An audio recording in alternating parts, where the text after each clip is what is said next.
हाय संगने मु tattoo welcome my channel tattoo digital help. आज video आम डिस्कस करवा जो अंगनवाड़ी हेल्पर पोस्ट बाहरी 2026 ताको सिलेक्शन केमिति करा जाए सिलेक्शन प्रोसेस केमिति तार से विषय कह आपन केमिति सिलेक्शन हो पारे से विषय आम आलोचना करवा। चलो आम प्रथम दरकार योग्यता कौन होता दरकार। अंगनवाड़ी हेल्पर एटा सब महिला मानी गोटे हूँ गर्ल्स मानी भर्तीटा बॉयज मानी नुहे यहाँ गोटे हूँ फास्ट क्राइटेरिया होता दरकार। आ तुम 2026 एक मास मान जनवरी 2026 मास सुधा तुमको 18 वर्ष मिनिमम होता दरकार और मैक्सिमम तुम 35 वर्ष।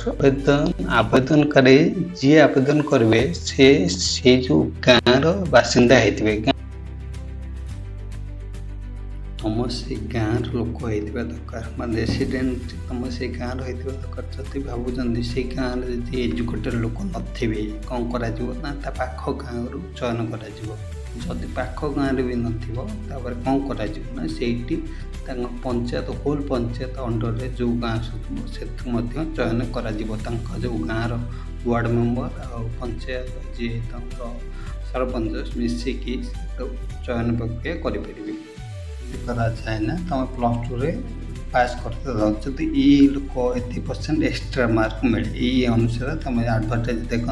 गोटे SC ST ST कि भिन्नक्षम हो जेकोसी कैटेगोरी अधिक मार्क मिले। तारीख है देख मैंने 20/4/2026 ठारू 4/5/2000 पर्यंत आपण डेट आपण अप्लाई करें और अप्लाई सरला प्रमाण पत्र यही डेट रे तुम से सिलेक्शन लिस्ट भी बाहर से सिलेक्शन लिस्ट जार भी बाहर से तार सब डॉक्यूमेंट नहीं यही डेट रे जो माने जगह ये तुम ब्लॉक से जाकि आप वेरीफाई करेंगे। आपण जदि गजपति डिस्ट्रिक्ट यही पंचायत बिलंग कर शीघ्र जाए अप्लाई करते देखो मुझे अप्लाई प्रोसेसटा मुझे आप माने स्टेजटा माने केमिति स्टेप रे जी अप्लाई करेंगे चलते जो होम पेजटा ओपन है आप होम पेज रे कौन करेंगे ना तार अच्छे डिपार्टमेंट जी थे लॉगिन करेंगे आ पब्लिक आगे साइन अप कर अप्लाई कला तुम ये फास्ट साइन अप कर साइन अप कलापर लॉगिन कर साइन अप करना ये डिटेल्स देकी साइन अप कर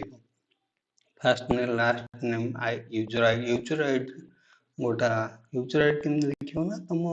गोटे कैपिटल लेटर स्मॉल लेटर से अनुसार तुम यूजर आईडी फैच कर दो आगुरी होता ना जेकोसी तुम दे पार यूजर आईडी